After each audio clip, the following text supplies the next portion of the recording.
PSC സഹചാരിയിലേക്ക് എല്ലാവർക്കും സ്വാഗതം. പുതിയ SCRTയുടെ ക്ലാസ് 7 സോഷ്യൽ സയൻസിൻ്റെ ഭാഗം 1 ടെക്സ്റ്റ് ബുക്കാണ് നമ്മളിന്ന് തുടങ്ങുന്നത്. അതിലെ പാർട്ട് 1 വീഡിയോ ആണിത്.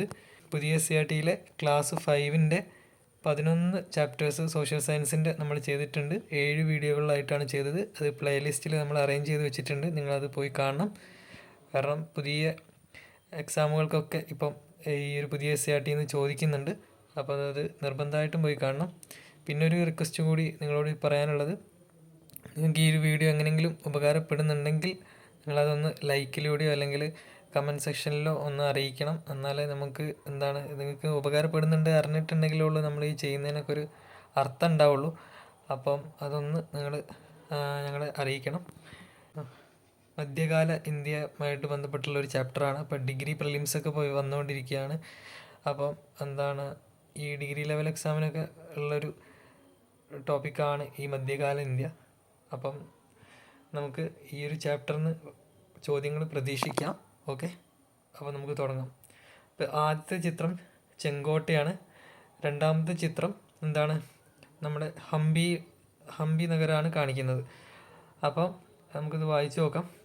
ഇതിൽ ആദ്യത്തേത് നിങ്ങൾക്ക് പരിചയമുണ്ടാകുമല്ലോ. സ്വാതന്ത്ര്യ ദിനത്തിൽ നമ്മുടെ പ്രധാനമന്ത്രി ഇവിടെ ദേശീയ പതാക ഉയർത്തുന്നത് നിങ്ങൾ കണ്ടിരിക്കും. അപ്പോൾ ഇതുമായിട്ട് ബന്ധപ്പെട്ടിട്ടുള്ളൊരു ഫാക്റ്റ് ഞാൻ പറയുകയാണ്. സ്വാതന്ത്ര്യ ദിനത്തിൽ പ്രധാനമന്ത്രിയാണ് പതാക ഉയർത്തുക, പ്രസിഡൻ്റ് അല്ല. ഓക്കെ, അതൊക്കെ ഒരു സ്റ്റേറ്റ്മെൻ്റായിട്ട് വരാൻ സാധ്യതയുണ്ട്. അതുപോലെ അത് പ്രധാനമന്ത്രി സ്വാതന്ത്ര്യ ദിനത്തിൽ എവിടെയാണ് ഉയർത്തുക? അത് ചെങ്കോട്ടയിലാണ്, ഡൽഹിയിലെ ചെങ്കോട്ടയിലാണ് ഉയർത്തുന്നത്.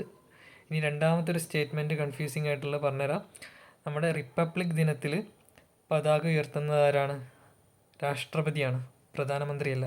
അപ്പം ഈ റിപ്പബ്ലിക് ദിനത്തിൽ രാഷ്ട്രപതി പതാക ഉയർത്തുന്നത് കർത്തവ്യ പഥിലാണ്. ഓക്കെ, ഈ കർത്തവ്യ പഥ് എവിടെയൊക്കെ തമ്മിൽ കണക്ട് ചെയ്യുന്നതാണ്? നമ്മുടെ രാഷ്ട്രപതി ഭവനെയും നമ്മളെ ഇന്ത്യ ഗേറ്റിനെയും തമ്മിൽ ബന്ധിപ്പിക്കുന്ന ഒരു പാതയാണ് കർത്തവ്യ പഥ്.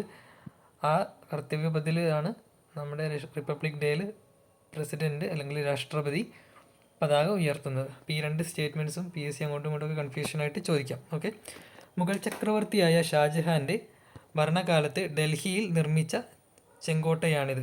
ഓക്കെ, അപ്പോൾ ചെങ്കോട്ട നിർമ്മിച്ചത് ആരുടെ ഭരണകാലത്താണ്? ഷാജഹാൻ്റെ ഭരണകാലത്ത്. ഇതേ കാലത്ത് ദക്ഷിണേന്ത്യയിൽ നിലനിന്നിരുന്ന വിജയനഗരത്തിൻ്റെ തലസ്ഥാനമായ ഹംപിയുടെ ചിത്രമാണ് രണ്ടാമതായി കാണുന്നത്. അപ്പോൾ വിജയനഗരം എവിടെയാണ്? ദക്ഷിണേന്ത്യയിലാണ്. ഈ വിജയനഗരത്തിൻ്റെ തലസ്ഥാനം ഏതാണ്? ഹംപിയാണ്. അടുത്തത് മുഗൾ ഭരണം. 1526 മുഗൾ ഭരണം സ്ഥാപിച്ചത് ബാബറാണ്. അപ്പോൾ മുഗൾ ഭരണം സ്ഥാപിച്ച വർഷം 1526 സ്ഥാപിച്ചത് ബാബറാണ്. 1857 വരെ ഡൽഹി കേന്ദ്രമാക്കി ഇന്ത്യ ഭരിച്ച മുഗൾ ഭരണകാലത്ത് പ്രധാന ഭരണാധികാരികൾ ആരൊക്കെയാണ് എന്നാണ് നമ്മളിപ്പോൾ താഴത്ത് നോക്കാൻ പോണത്. അപ്പോൾ ഈ മുഗൾ ഭരണകാലത്തിൻ്റെ കാലഘട്ടം നമ്മൾ പഠിച്ചു വെക്കണം. 1526 മുതൽ 1857 വരെ. ഓക്കെ, അപ്പോൾ ആദ്യത്തെ ആൾ ബാബറാണ്. ഇനി ഇവരുടെയൊക്കെ ഈ ഭരണകാലം കൂടി നമ്മൾ പഠിച്ചു വെക്കണം. ഇതൊക്കെ ചേരുംപടി ചേർക്കാനൊക്കെ സ്റ്റേറ്റ്മെൻ്റ് ആയിട്ടൊക്കെ വരും. ഓക്കെ, ബാബർ 1526 മുതൽ 1530 വരെ. പിന്നെ അതിനുശേഷം ഹുമയൂൺ വന്നു. ഹുമയൂൺ 2 കാലഘട്ടങ്ങളിലായിട്ട് ഭരിച്ചിട്ടുണ്ട്. ഒന്ന് 1530 മുതൽ 1540 വരെ, പിന്നെ 1555 മുതൽ 1556 വരെ. പിന്നെ അതിനുശേഷം വന്നത് അക്ബറാണ്, 1556 മുതൽ 1605 വരെ. ശേഷം ജഹാംഗീർ വന്നു, 1605 മുതൽ 1627 വരെ. ജഹാംഗീറിന് ശേഷം ആരാണ് വന്നത്? ഷാജഹാൻ. ഷാജഹാൻ ഏത് കാലത്താണ്? 1628 മുതൽ 1658 വരെയാണ്. ഓക്കെ, ഇനി ഔറംഗസേബ് ആണെങ്കിൽ ഏത് കാലഘട്ടം മുതൽ ഏത് കാലഘട്ടം വരെയാണ്? 1658 മുതൽ 1707 വരെയാണ്. പിന്നെ അതിന് ശേഷമുള്ളതൊക്കെ കുറേ രാജാക്കന്മാരുണ്ട്, പക്ഷേ അവരൊന്നും പ്രധാനപ്പെട്ടവരല്ല. ഈ ഒരു 6 പേരാണ് ഏറ്റവും പ്രധാനപ്പെട്ട മുഗൾ രാജാക്കന്മാർ. ഓക്കെ, ഇനി മുഗളരും ഒന്നാം പാനിപ്പത്ത് യുദ്ധവും. മംഗോൾ എന്ന പദത്തിൽ നിന്നാണ് മുഗൾ എന്ന പേര് ഉത്ഭവിച്ചത്. അപ്പോൾ അവിടെ നിന്നൊരു ചോദ്യം കിട്ടിയില്ലേ, ഏത് പദത്തിൽ നിന്നാണ് മുഗൾ ഉത്ഭവിച്ചത്? മംഗോൾ. മുഗൾ രാജ്യസ്ഥാപകനായ ബാബർ പിതാവ് വഴി തുർക്കി ഭരണാധികാരിയായിരുന്ന തിമൂറിൻ്റെയും മാതാവ് വഴി മംഗോൾ രാജാവായിരുന്ന ചെങ്കിസ് ഖാൻ്റെയും പിൻഗാമിയായിരുന്നു. ഓക്കെ, അത് മനസ്സിലായില്ലേ? അപ്പോൾ ബാബറിൻ്റെ അച്ഛൻ്റെ ആ ഒരു തലമുറയിൽപ്പെട്ട ഒരു ഭരണാധികാരിയായിരുന്നു തിമൂർ. അതേമാതിരി അമ്മയുടെ കാരണവരായിട്ട് വരും ആര്? ചെങ്കിസ് ഖാൻ. ഓക്കെ, അപ്പോൾ അപ്പോൾ 16-ാം നൂറ്റാണ്ടിൻ്റെ അപ്പോൾ ഇവരൊക്കെ ഏത് രാജ്യത്താണ് ഭരിച്ചതെന്നുള്ള ചോദ്യം വരും കേട്ടോ. അപ്പോൾ തുർക്കീൻ്റെ ഭരണാധികാരിയായിരുന്നു തിമൂർ, അതൊരു സ്റ്റേറ്റ്മെൻറ്റാണ്. അതേമാതിരി ചെങ്കിസ് ഖാൻ എവിടുത്തെ രാജാവായിരുന്നു? മംഗോൾ എന്ന സ്ഥലത്തിൻ്റെ രാജാവായിരുന്നു. 16-ാം നൂറ്റാണ്ടിൽ യൂറോപ്യരാണ് ഈ രാജവംശത്തെ മുഗൾ എന്ന് വിളിച്ചു തുടങ്ങിയത്. അപ്പോൾ ആരാണ് ഇവരെ മുഗൾ എന്ന് വിളിച്ചു തുടങ്ങിയത്? യൂറോപ്യന്മാർ. ഏത് നൂറ്റാണ്ടിൽ? 16-ാം നൂറ്റാണ്ടിൽ. ഓക്കെ, 1526 മുഗൾ വന്നത്. അപ്പോൾ അതായത് 16-ാം നൂറ്റാണ്ട്. ലോധി വംശത്തിലെ അവസാനത്തെ ഭരണാധികാരിയായിരുന്ന ഇബ്രാഹിം ലോധിയും കാബൂളിലെ ഭരണാധികാരിയായിരുന്ന ബാബറും. ഓക്കെ, അപ്പോൾ ലോധി വംശത്തിൻ്റെ അവസാന ഭരണാധികാരി ആരാണ്? ഇബ്രാഹിം ലോധിയും. പിന്നെ ബാബർ എവിടുത്തെ ഭരണാധികാരിയായിരുന്നു? കാബൂൾ. ഓക്കെ, കാബൂൾ കേന്ദ്രമാക്കിയിട്ടാണ് ബാബർ ഭരിച്ചിരുന്നത്. ഓക്കെ, അതുകൊണ്ടാണ് കാബൂളിലെ ഭരണാധികാരി എന്ന് പറഞ്ഞത്. 1526 ഹരിയാനയിലെ പാനിപ്പത്തിൽ വെച്ച് ഏറ്റുമുട്ടി. ഓക്കെ, അപ്പം എവിടെയാണ്? ഹരിയാനയിലാണ് ഈ പാനിപ്പത്ത് പറഞ്ഞ സ്ഥലം. അവിടെ വെച്ചിട്ടാണ് ഈ പാനിപ്പത്ത് യുദ്ധം നടക്കുന്നത്. വർഷം 1526. ഓക്കെ, ചരിത്രത്തിൽ ഇതിനെ ഒന്നാം പാനിപ്പത്ത് യുദ്ധമെന്ന് വിശേഷിപ്പിക്കുന്നു. ഈ യുദ്ധവിജയത്തിലൂടെയാണ് ബാബർ ഇന്ത്യയിൽ മുഗൾ ഭരണം സ്ഥാപിച്ചത്. ഓക്കെ, അപ്പം മുഗൾ ഭരണം സ്ഥാപിക്കാൻ കാരണമായ യുദ്ധം ഏതാണെന്ന് ചോദിച്ചിട്ടുണ്ടെങ്കിൽ ഒന്നാം പാനിപ്പത്ത് യുദ്ധമാണ് കേട്ടോ. ഓപ്ഷനിൽ രണ്ടാം പാനിപ്പത്ത്, മൂന്നാം പാനിപ്പത്ത് എന്നൊക്കെ ഉണ്ടാവും. 3 പാനിപ്പത്ത് യുദ്ധങ്ങളുണ്ട്. അപ്പോൾ അത് 2ഉം 3ഉം നിങ്ങൾ പഠിക്കണം. ഈ 2ഉം 3 പറഞ്ഞ് നടന്ന വർഷങ്ങൾ പഠിക്കണം. അതുപോലെ ഈ 2ഉം 3ഉം യുദ്ധങ്ങൾ ഏതൊക്കെ രാജാക്കന്മാർ തമ്മിലായിരുന്നു അല്ലെങ്കിൽ ആരൊക്കെ തമ്മിലായിരുന്നു എന്നുള്ളത് നിങ്ങൾ പഠിച്ചു വെക്കണേ. അത് നിങ്ങൾ എക്സ്ട്രാ ആയിട്ട് നോക്കണം. ഇനി കിഴക്കിനെ വിറപ്പിച്ച അക്ബർ ചക്രവർത്തി നിര്യാതനായിരിക്കുന്നു. തീർച്ചയായും അക്ബർ മഹാനായ ചക്രവർത്തിയായിരുന്നു. ഒരേ സമയം പ്രജകളിൽ നിന്ന് സ്നേഹവും ബഹുമാനവും വിധേയത്വവും ലഭിച്ചുകൊണ്ട് തന്നെ ആജ്ഞാശക്തി നിലനിർത്താൻ അദ്ദേഹത്തിന് സാധിച്ചു. ഉയർന്ന താഴ്ന്ന വിഭാഗങ്ങളെന്ന തരംതിരിവില്ലാതെയും അപരിചിത അപരിചിത വ്യത്യാസമില്ലാതെയും ഹിന്ദു ക്രിസ്ത്യൻ മുസ്ലിം വ്യത്യാസമില്ലാതെയും തുല്യനീതി നടപ്പിലാക്കിയ കരുത്തരോട് ശക്തമായും അശക്തരോട് കരുണയോടും പെരുമാറിയ സുൽത്താൻ എല്ലാവർക്കും പ്രിയപ്പെട്ടവനായിരുന്നു. ഈ ഒരു ഇതാരാണ് പറഞ്ഞത്? ജസ്യൂട്ട് പാതിരി പിയറി ജാറിക് അക്ബർ ചക്രവർത്തിയുടെ മരണാനന്തരം എഴുതിയ അനുശോചന കുറിപ്പാണിത്.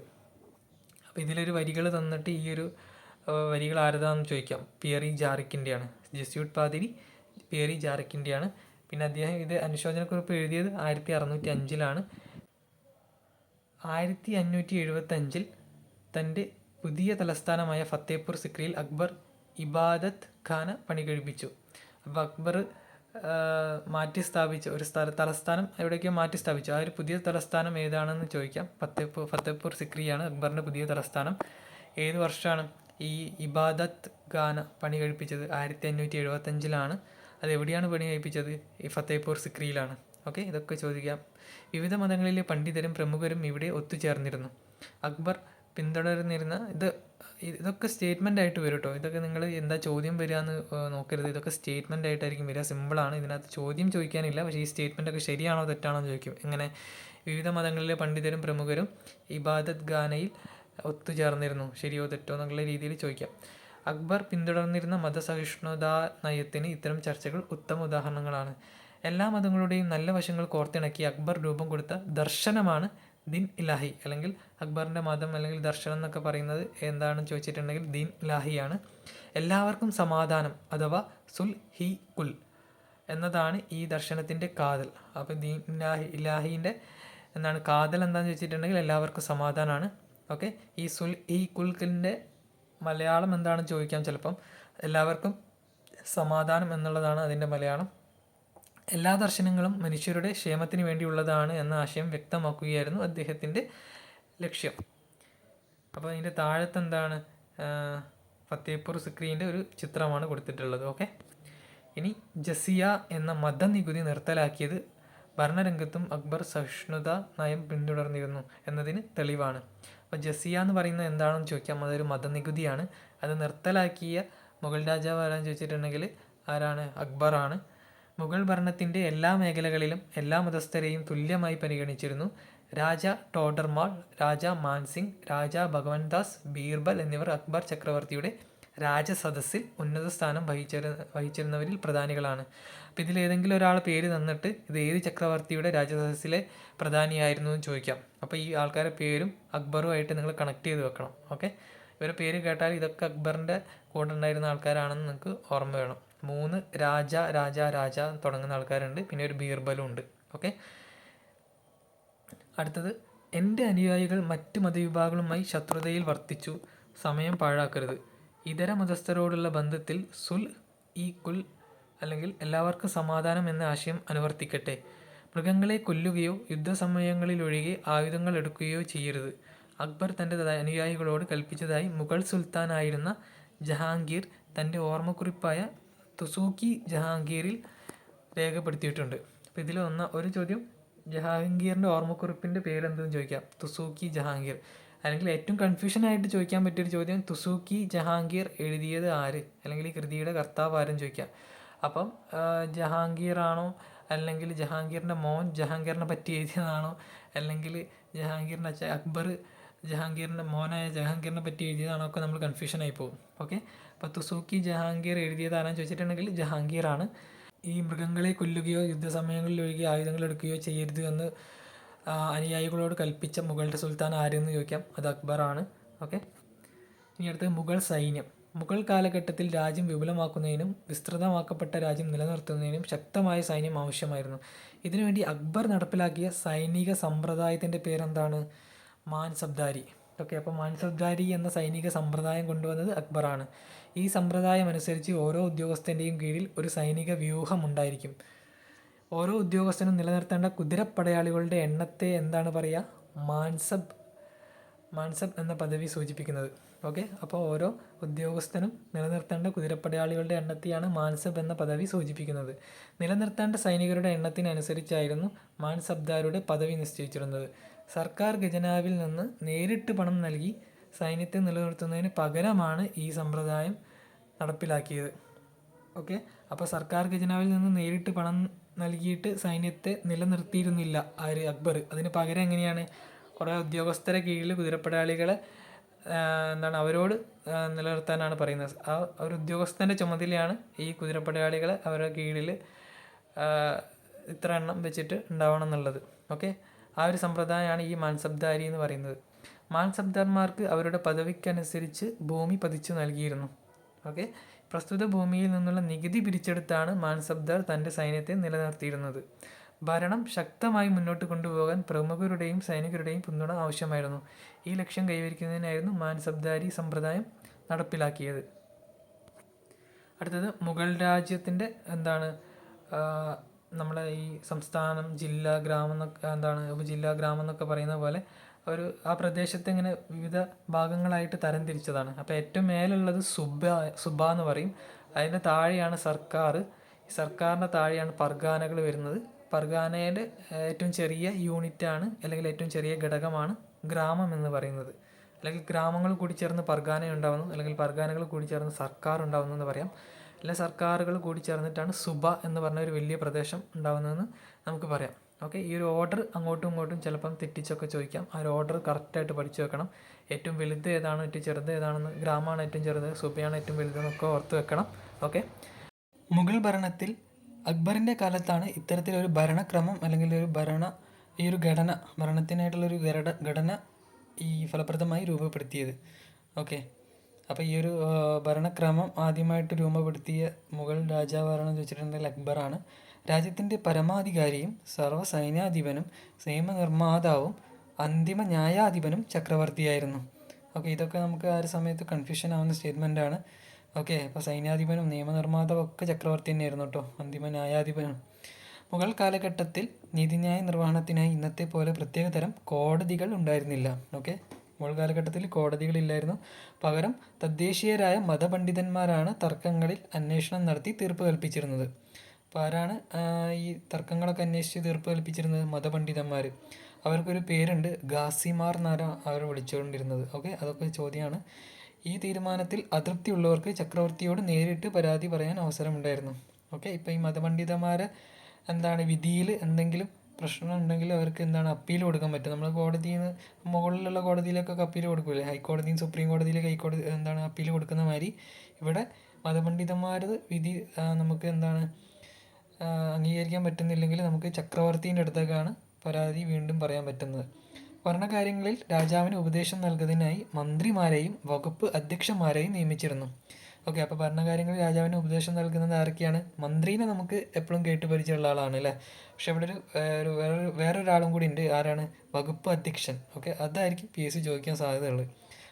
വകുപ്പ് അധ്യക്ഷൻ്റെ റോൾ എന്താണെന്നുള്ളത്. ഭരണകാര്യങ്ങളിൽ രാജാവിന് ഉപദേശം നൽകുക. ഇനി ഇത് എന്താണ്? അക്ബർ ചക്രവർത്തി ദിവാൻ-ഇ-കാസിൽ, താഴത്ത് നോക്കുക, ദിവാൻ-ഇ-കാസിൽ ജനങ്ങളുടെ പരാതി കേൾക്കുന്നു.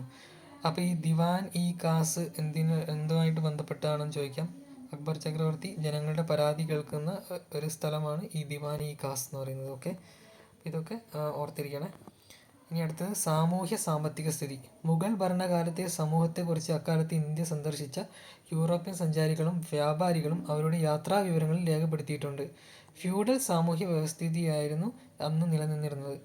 അതാണ് എന്താണ് നമുക്ക് ഇവിടെ പഠിക്കാനുള്ള പോയിന്റ്. ഓക്കെ, അപ്പം മുഗൾ ഭരണകാലത്ത് നിലനിന്നിരുന്ന വ്യവസ്ഥിതി എന്തായിരുന്നു? ഫ്യൂഡൽ സാമൂഹ്യ വ്യവസ്ഥിതി. Okay, feudal.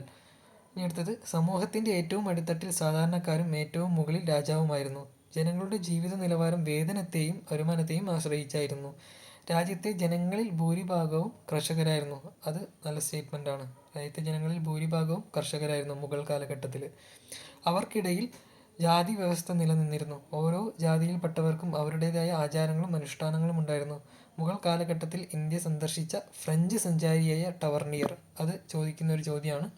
മുഗൾ കാലഘട്ടത്തിൽ ഇന്ത്യ സന്ദർശിച്ച ഫ്രഞ്ച് സഞ്ചാരിയുടെ പേരെന്തെന്ന് ചോദിക്കാം. അല്ലെങ്കിൽ ടവർണിയർ ഏത് സഞ്ചാരിയായിരുന്നു? ഫ്രഞ്ച് സഞ്ചാരിയായിരുന്നു. നമുക്ക് അങ്ങനെ ചോദിക്കാം. ഓക്കെ, അല്ലെങ്കിൽ ടവർണിയർ ഇന്ത്യ സന്ദർശിച്ച കാലഘട്ടം ഏത്? മുഗൾ കാലഘട്ടമാണ് എന്ന് അങ്ങനെ ഉത്തരം പറയാം. ടവർണിയർ അന്നത്തെ സാമൂഹ്യാവസ്ഥയെക്കുറിച്ചും ജനങ്ങളുടെ ജീവിത രീതിയെക്കുറിച്ചും രേഖപ്പെടുത്തിയിട്ടുണ്ട്. ഓരോ സ്ഥലത്തെയും ജനങ്ങളുടെ ജീവിത രീതി, ഭക്ഷണം, വസ്ത്രം എന്നിവയിൽ വളരെയധികം വ്യത്യാസങ്ങൾ നിലനിന്നിരുന്നു. ബാബർ തൻ്റെ ഓർമ്മക്കുറിപ്പുകളിൽ അക്കാലത്ത് ഇന്ത്യയിൽ നിലനിന്നിരുന്ന തൊഴിൽ വ്യവസ്ഥയെക്കുറിച്ചും ജാതിയെക്കുറിച്ചും രേഖപ്പെടുത്തിയിട്ടുണ്ട്. അതും നല്ലൊരു സ്റ്റേറ്റ്മെൻറ്റാണ്. എന്താണ് ബാബർ തൻ്റെ ഓർമ്മക്കുറിപ്പിൽ തൊഴിൽ വ്യവസ്ഥയെക്കുറിച്ചും ജാതിയെക്കുറിച്ചും രേഖപ്പെടുത്തിയിട്ടുണ്ട്. ശരിയോ തെറ്റോ ഒക്കെ നമുക്ക് ചോദിക്കാം. ഓക്കെ, പിന്നെ ടവർണിയർ ആണ് ഇവിടുത്തെ മെയിൻ പോയിന്റ്. അദ്ദേഹം ഫ്രഞ്ച് സഞ്ചാരിയാണ്. മുഗൾ കാലഘട്ടത്തിൽ ഇന്ത്യ സന്ദർശിച്ചു. പിന്നെ ഭൂരിഭാഗവും കർഷകരായിരുന്നു മുഗൾ കാലഘട്ടത്തിൽ. ഓക്കെ, പിന്നെ മുഗൾ കാലഘട്ടത്തിലെ സാമൂഹിക വ്യവസ്ഥിതി എങ്ങനെയായിരുന്നു? ഫ്യൂഡൽ സാമൂഹിക വ്യവസ്ഥിതിയായിരുന്നു. ഇനി അടുത്തത് ആഗ്രയും ഫത്തേപൂർ സിക്രിയും ലണ്ടൻ നഗരത്തേക്കാൾ വലുതും ജനനിബിഡവുമായിരുന്നു. ഏതാണ്ട് 12 മൈൽ ദൂരമുണ്ട് ഈ നഗരങ്ങൾ തമ്മിൽ.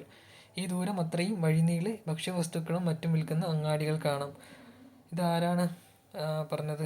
മുഗൾ കാലഘട്ടത്തിൽ ഇന്ത്യ സന്ദർശിച്ച ഇംഗ്ലീഷുകാരനായ റാൽഫ് ഫിച്ച് ഇന്ത്യയിലെ 2 നഗരങ്ങളെക്കുറിച്ച് വിവരിച്ചിരിക്കുന്നതാണ് മുകളിൽ നൽകിയിരിക്കുന്നത്.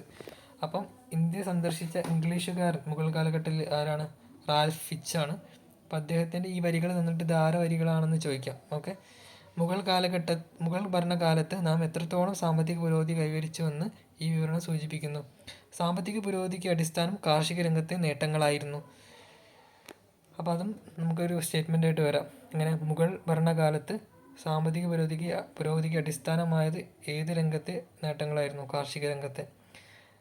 നെല്ല്, ഗോതമ്പ്, ബാർലി, കരിമ്പ്, പരുത്തി, എണ്ണക്കുരുക്കൾ തുടങ്ങിയവ അക്കാലത്തെ പ്രധാന കാർഷിക ഉൽപ്പന്നങ്ങളായിരുന്നു. അബുൾ ഫസൽ തൻ്റെ പുസ്തകമായ ഐൻ-ഇ-അക്ബരിയിൽ ഇന്ത്യക്കാർ വ്യത്യസ്തങ്ങളായ നെല്ലിനങ്ങൾ കൃഷി ചെയ്തിരുന്നതായി രേഖപ്പെടുത്തിയിട്ടുണ്ട്. അപ്പം ആ കൃതി ചോദിക്കാം, കൃതി എഴുതിയ ആളെ പേര് ചോദിക്കാം. ഓക്കെ, അപ്പോൾ അബുൾ ഫസൽ ഐൻ-ഇ-അക്ബരി ഓർത്തിരിക്കാം. പിന്നെ അദ്ദേഹത്തിൻ്റെ കൃതിയിൽ ഏത് കൃഷിയെ പറ്റിയാണ് പ്രതിപാദിച്ചിരിക്കുന്നത്? വ്യത്യസ്ത നെല്ലിനങ്ങൾ കൃഷി ചെയ്തിരുന്നതായി രേഖപ്പെടുത്തിയിട്ടുണ്ട്. നികുതി കൊടുത്തിരുന്ന കാലം വരെ കർഷകനെ ഭൂമിയിൽ നിന്നും ഒഴിപ്പിച്ചിരുന്നില്ല.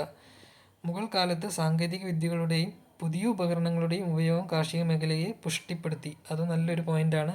നമ്മൾ വിചാരിക്കും ആ സമയത്തൊക്കെ സാങ്കേതിക വിദ്യയും പുതിയ ഉപകരണങ്ങളൊക്കെ ഉണ്ടായിരുന്നു എന്നൊക്കെ നമ്മൾ കൺഫ്യൂഷൻ ആയിപ്പോവും. ഓക്കെ, അപ്പം എന്താണ്? മുഗൾ ഭരണകാലത്ത് സാങ്കേതിക വിദ്യകളുടെയും പുതിയ ഉപകരണങ്ങളുടെയും ഉപയോഗം കാർഷിക മേഖലയെ പുഷ്ടിപ്പെടുത്തി. ശരിയായ സ്റ്റേറ്റ്മെൻറ്റാണ്.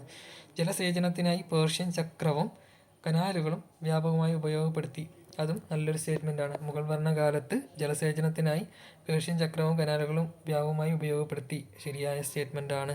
ഓക്കെ, ഇനി അടുത്തത് അബുൾ ഫസൽ. മുഗൾ ഭരണകാലത്തെ മുഖ്യ ചരിത്രകാരനായിരുന്നു അബുൾ ഫസൽ. അത് നല്ല പോയിൻ്റാണ്. സാഹിത്യകാരനായിരുന്നോ ചരിത്രകാരനായിരുന്നോ? അങ്ങനെ അദ്ദേഹം എന്തായിരുന്നു എന്ന് ചിലപ്പം ചോദിക്കാം. അപ്പോൾ ചരിത്രകാരനായിരുന്നു നമ്മൾ ഓർത്തിരിക്കണം. അക്ബറിൻ്റെ ഉപദേശകനും ജീവചരിത്രകാരനുമായിരുന്നു ഇദ്ദേഹം.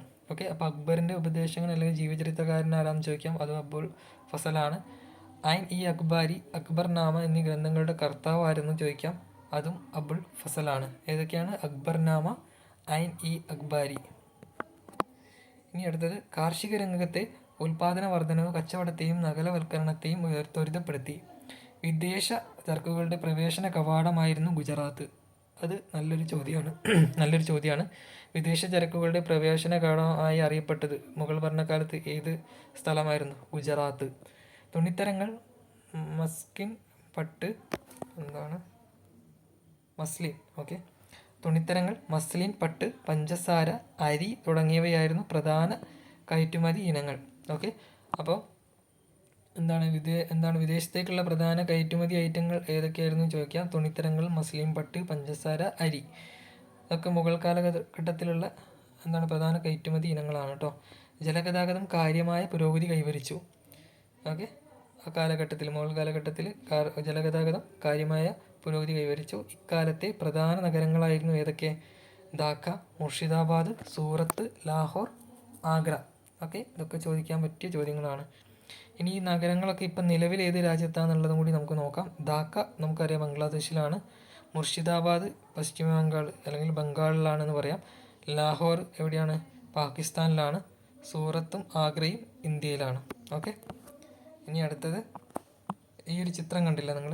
ആ ചിത്രം എന്താണെന്നുള്ള അതിൻ്റെ അടിക്കുറിപ്പ് നോക്കാം. രസ്നാമ എന്ന പുസ്തകത്തിൻ്റെ പുറംചട്ടിയാണിത്. ഓക്കെ, പുസ്തകത്തിൻ്റെ പേര് ഓർത്തിരിക്കുക, രസ്നാമ. ഇനി അതിൻ്റെ ഡീറ്റെയിൽസ് നോക്കാം. മുഗൾ ഭരണകാലത്ത് പേർഷ്യൻ ഭാഷയിലേക്ക് വിവർത്തനം ചെയ്യപ്പെട്ട മഹാഭാരതത്തിൻ്റെ പുറംചട്ടയുടെ ചിത്രമാണിത്. ഓക്കെ, അപ്പം മഹാഭാരതത്തിൻ്റെ പേർഷ്യൻ ഭാഷയിലുള്ള വിവർത്തനത്തിൻ്റെ ആ ഒരു ബുക്കിൻ്റെ പേരെന്താണ്? രസ്നാമ എന്നാണ്. ഓക്കെ, അപ്പോൾ രസ്നാമ എന്തിൻ്റെ വിവർത്തനമാണെന്ന് ചോദിക്കാം? മഹാഭാരതത്തിൻ്റെ. ഓക്കെ, രസ്നാമ ഏത് ഭാഷയിലുള്ള കൃതിയാണെന്ന് ചോദിക്കുക? പേർഷ്യ ഭാഷയിൽ. ഓക്കെ, മുഗൾ ചക്രവർത്തിയായിരുന്ന ഷാജഹാൻ്റെ മകനായ ദാരോ ഷുക്കോ ആണ് ഇത് പരിഭാഷപ്പെടുത്തിയത്. അപ്പോൾ ദാരോ ഷുക്കോ ആരുടെ മകനാണ്? ഷാജഹാൻ്റെ മകനാണ്. അല്ലെങ്കിൽ ഷാജഹാൻ്റെ മകനാണ് ആരാണെന്ന് ചോദിക്കാം. പിന്നെ ഈ രസ്നാമ എന്ന കൃതി ആരാണ് രചിച്ചതെന്ന് ആരാണ് വിവർത്തനം ചെയ്തതെന്ന് ചോദിക്കാം. ആരാണ്? ദാരോ ഷുക്കോ. ഓക്കെ, മുഗൾ വംശജർ ഇന്ത്യൻ സംസ്കാരവുമായി കൂടിച്ചേർന്നതിൻ്റെ ഉദാഹരണമാണിത്. ഇക്കാലത്ത് വിവിധ മേഖലകളിൽ സാംസ്കാരിക കൂടിച്ചേരലുകൾ നടന്നു. അത്തരത്തിലുള്ള സാംസ്കാരിക സമന്വയത്തിൻ്റെ ചില ഉദാഹരണങ്ങൾ നമുക്ക് നോക്കാം. താജ്മഹൽ, ആഗ്ര കോട്ട, ചെങ്കോട്ട തുടങ്ങിയവ ഇന്ത്യയുടെയും മുഗളന്മാർ ഇവിടേക്ക് കൊണ്ടുവന്ന പേർഷ്യൻ വാസ്തുവിദ്യാ ശൈലിയുടെയും സമന്വയത്തിൻ്റെ ഉദാഹരണങ്ങളാണ്.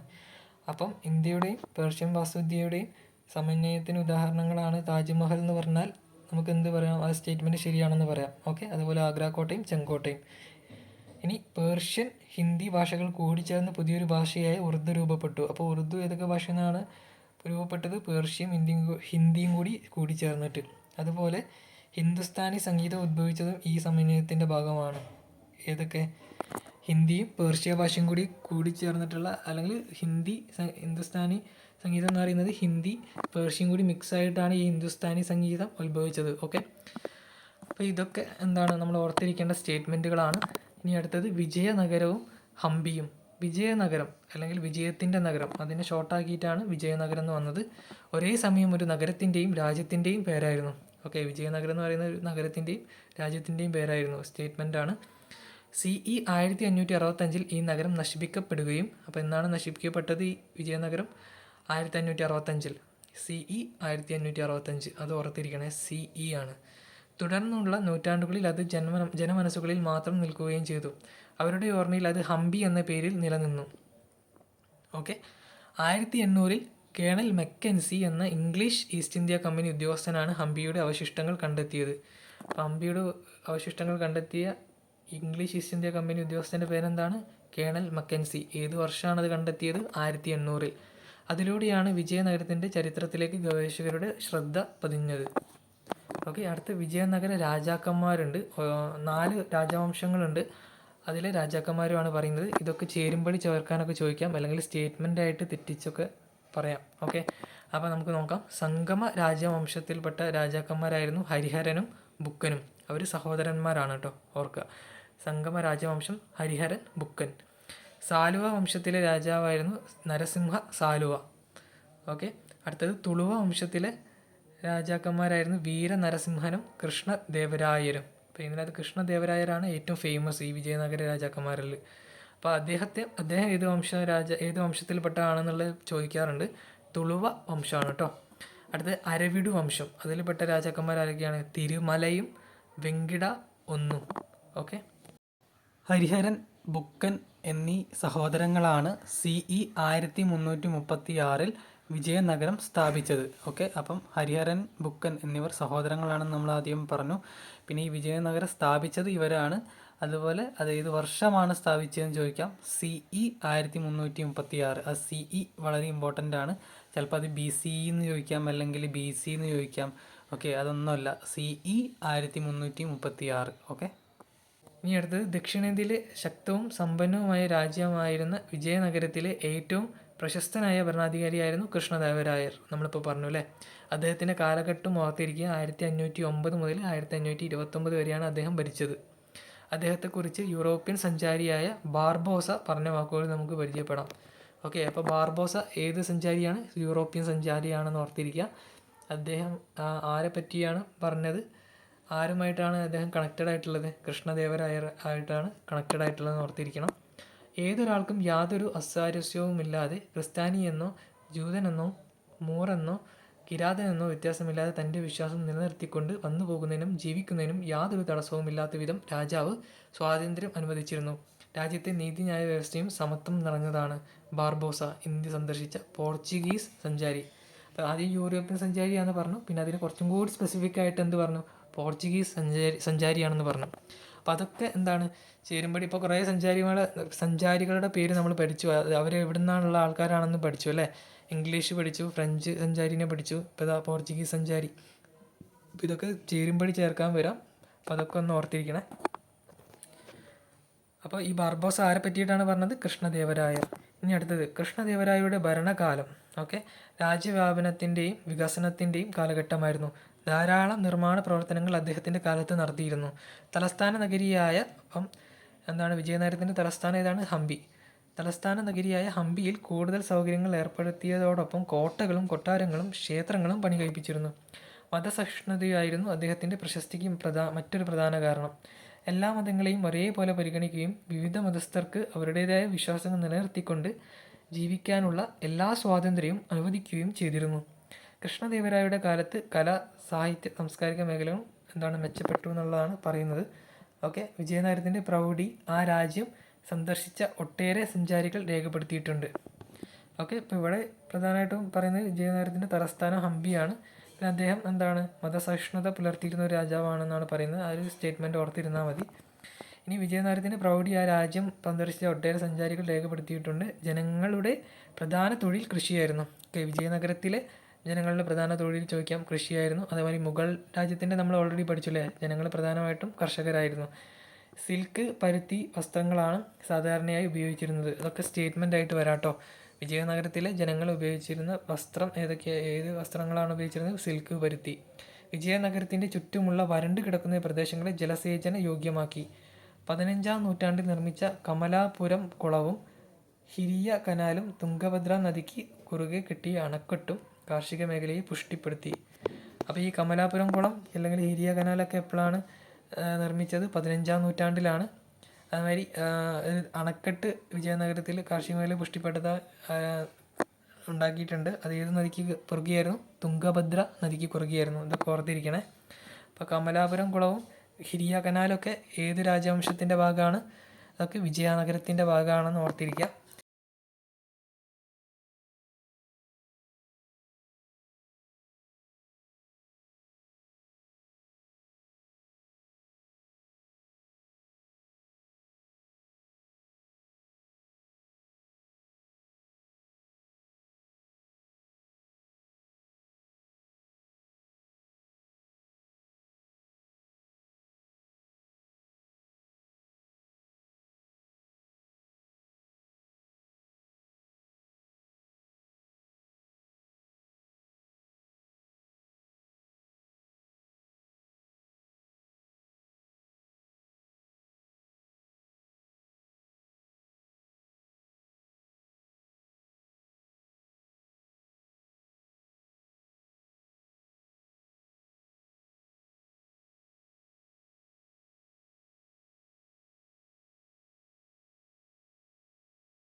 നമ്മളിവിടെ ഓർത്തിരിക്കേണ്ട മറ്റൊരു കാര്യം എന്ന് പറയുന്നത് ഈ ഹംപി നിലവിലിപ്പം ഏത് സംസ്ഥാനത്താണെന്നുള്ളത് നമ്മൾ ഓർത്തിരിക്കണം. കാരണം നമ്മളിവിടെ തെലുങ്കു എന്നൊക്കെ പറഞ്ഞ് കുറേ കാര്യങ്ങളൊക്കെ ഇതിനിടയിൽ കൂടി പറയുന്നുണ്ടായിരുന്നു. അപ്പോൾ കൺഫ്യൂഷൻ ആയിപ്പോയത് തെലങ്കാനയോ ഹൈദരാബാദ് എന്താ പറയുക ആന്ധ്രാപ്രദേശാണെന്നൊന്നും വിചാരിക്കരുത്. ഇത് കർണാടക സംസ്ഥാനത്തിലാണ് ഇപ്പോൾ നിലവിൽ ഹംപി ഉള്ളത്. വിജയനഗര എന്താണ് ജില്ലയുടെ പേര് വിജയനഗര എന്നാണ്. ആ ജില്ലയിലാണ് ഹംപി ഉള്ളത്. കർണാടക സംസ്ഥാനത്തിലാണെന്ന് ഓർത്തിരിക്കാം. ചിലപ്പം ഇപ്പോൾ നമ്മൾ ഈ കണ്ട ചിത്രങ്ങളൊക്കെ ഏതൊക്കെയാണ് ലോട്ടസ് മഹൽ, വിരൂപാക്ഷ ക്ഷേത്രം, അതുപോലെ അസാര രാമക്ഷേത്രം, അല്ലെങ്കിൽ വിത്തല സ്വാമി ക്ഷേത്രം, ഇതൊക്കെ ഏത് സംസ്ഥാനത്താണെന്നും ചോദിക്കാം. ഓക്കെ, അപ്പോൾ കർണാടകയാണെന്ന് പറയണം, അല്ലെങ്കിൽ ഹംപി ഓപ്ഷനിലാണ് ഹംപി പറയണം, അല്ലെങ്കിൽ വിജയനഗര ഓപ്ഷനിലുണ്ട് വിജയനഗര പറയണം. ഓക്കെ, അപ്പം നമ്മൾ ഈ ആദ്യത്തെ ചാപ്റ്റർ 7ാം ക്ലാസ്സിലെ പുതിയ SCRTൻ്റെ ഫസ്റ്റ് ചാപ്റ്റർ ഇവിടെ കംപ്ലീറ്റ് ചെയ്തിരിക്കുകയാണ്. അപ്പം ആദ്യം പറഞ്ഞതുപോലെ എന്താണ് ഡിഗ്രി പ്രിലിംസിന് വളരെ ഉപകാരപ്പെടുന്നൊരു ചാപ്റ്ററാണിത്. എന്തായാലും ചോദ്യങ്ങൾ വരാൻ സാധ്യതയുള്ളൊരു ചാപ്റ്ററാണ്. അപ്പോൾ നിങ്ങൾ വൃത്തിയിൽ പഠിക്കണം. ഓക്കെ, നിങ്ങൾക്ക് ഈ ഒരു വീഡിയോ ഉപകാരപ്പെട്ടിട്ടുണ്ടെങ്കിൽ ആദ്യം പറഞ്ഞ പോലെ തന്നെ കമൻറ്റിലൂടെ അറിയിക്കുകയോ അല്ലെങ്കിൽ ലൈക്ക് ചെയ്യുകയോ ചെയ്യുക. ഓക്കെ, അതിലൂടെ മാത്രമേ ഞങ്ങൾക്കിത് അറിയാൻ പറ്റുള്ളൂ നിങ്ങളുടെ റെസ്പോൺസ് എങ്ങനെയാണെന്നുള്ളത്. നിങ്ങൾക്ക് ഉപകാരപ്പെട്ടു എന്ന് അറിയുമ്പോൾ നമുക്കും എന്താണ് സ്വാഭാവികമായിട്ടൊരു സന്തോഷം ഉണ്ടാവും. കൂടുതൽ വീഡിയോസ് ചെയ്യാനുള്ളൊരു പ്രചോദനമാണ്. Okay, thank you. അടുത്ത വീഡിയോയിൽ കാണാം.